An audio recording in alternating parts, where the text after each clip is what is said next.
जय श्री कृष्णा भाइयों और बहनों। आज के इस वीडियो में मैं आपको मार्गशीर्ष के शुक्ल पक्ष की एकादशी के व्रत का वर्णन कर रही हूँ। इस वीडियो में यही कथा आती है कि किस तरह राजा वेखानस ने अपने परिवार सहित विधिवत नियम धारण करके इस मोक्षदा एकादशी का व्रत किया और जिसके पुण्य को अपने पिता के लिए संकल्प करके छोड़ दिया, जिसके प्रभाव से राजा के पिता को मुक्ति प्राप्त हुई। तो चलिए मैं आपको यह कथा सुनाती हूँ। प्रिय भाइयों और बहनों, आज की मोक्षदा एकादशी की कथा श्री ब्रह्म पुराण से ली गई है, जिसमें धर्मराज युधिष्ठिर ने भगवान श्री कृष्ण से पूछा कि हे केशव, हे जगतपति, आप सबको सुख देने वाले, सबके हितैषी और तीनों लोकों के स्वामी हैं। मैं आपको बारंबार नमस्कार करता हूँ।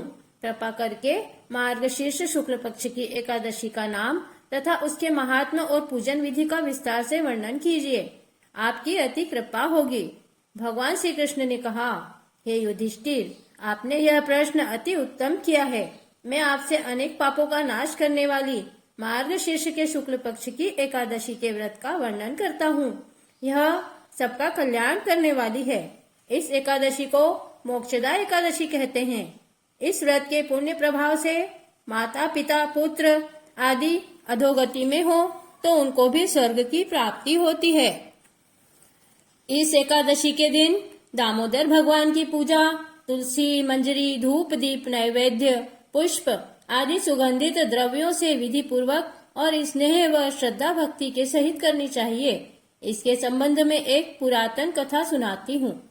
हे युधिष्ठिर, वेखानस नाम का एक राजा प्राचीन चंपक नगर में राज्य किया करता था। एक दिन राजा ने रात्रि में स्वप्न में अपने पिता को नरक में पड़ा हुआ देखा। यह स्वप्न देख राजा को बड़ा ही आश्चर्य हुआ और बहुत दुख हुआ। प्रातःकाल राजा ने विद्वान ब्राह्मणों को सभा में बुलाकर अपने स्वप्न का वृत्तांत कहा कि हे विप्रों, मुझे अब यह राज्य, सुख, धन, ऐश्वर्य, हाथी घोड़े, पुत्र पुत्री, स्त्री इत्यादि कुछ भी सुखदायक नहीं लगते हैं, क्योंकि एक उत्तम पुत्र जो कि अपने पिता तथा पूर्वजों का उद्धार करे, वह सहस्त्र मूर्ख पुत्रों से उत्तम होता है। जिस प्रकार एक ही चंद्रमा सारे संसार को प्रकाशित करता है, हे द्विजवरों, उस पुत्र का जीना व्यर्थ है जो अपने पिता का भी उद्धार न कर सके। आप लोग विद्वान हैं, सब धर्म के ज्ञाता हैं, अतः कोई तप, दान, व्रत आदि बताएं जिसके द्वारा मैं अपने पिता की मुक्ति करा सकूं। राजा के वचनों को सुनकर ब्राह्मणों ने कहा, हे नृपेंद्र, यहाँ से निकट ही पर्वत मुनि का आश्रम है। आप वहाँ जाकर उनसे यह सब बात पूछें, क्योंकि वे भूत, भविष्य, वर्तमान तीनों कालों के ज्ञाता हैं। अवश्य कोई विधि ऐसी बता देंगे जिससे आप अपने पिताजी की मुक्ति करा सके। ब्राह्मणों की सलाह मानकर राजा पर्वत मुनि के आश्रम पर गए। वहाँ चारों वेदों के ज्ञाता पर्वत मुनि को देखकर राजा ने साष्टांग प्रणाम किया। मुनि ने राजा को आसन देकर बिठाया।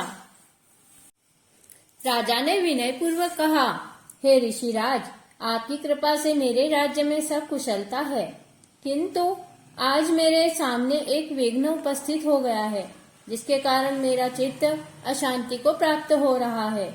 हे मुनि, आप ही कृपा कर मेरे संशय का निवारण कीजिए। राजा के वचन सुनकर पर्वत मुनि ने एक मुहूर्त के लिए नेत्र बंद कर लिए और कुछ समय पश्चात पर्वत मुनि ने कहा कि हे राजन, हमने योग बल द्वारा आपके पिता के कृत्यों का वृत्तांत जान लिया है। उन्होंने पूर्व जन्म में अपनी एक स्त्री को उसकी सौतन के कहने पर, ऋतु अभिलाषी स्त्री को मांगने पर भी ऋतुदान नहीं दिया था। उसी पाप के कारण तुम्हारे पिता को नरक में निवास करना पड़ रहा है। मुनि की बात सुनकर राजा ने कहा, हे महर्षि, मेरे पिताजी की मुक्ति हेतु कोई उपाय बताइए।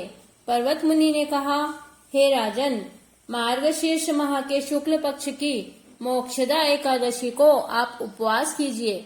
उसके पुण्य का फल अपने पिता को संकल्प करें तो निश्चित ही उनका उद्धार होगा।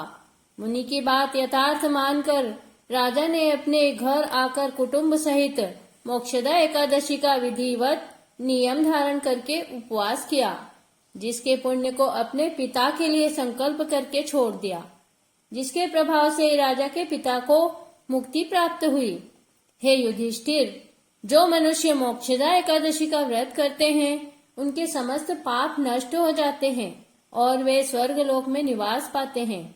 इस व्रत को करने तथा कथा पढ़ने सुनने से वाजपेय यज्ञ का फल प्राप्त होता है तथा यह मोक्ष का देने वाला व्रत है। अतः मोक्षदा एकादशी का व्रत सभी को करना चाहिए। प्रिय भाइयों और बहनों, प्रत्येक एकादशी की कथा सुनने के लिए सब्सक्राइब कीजिए हमारी चैनल पूजा अर्चना सरोज गोयल को। जय श्री कृष्णा।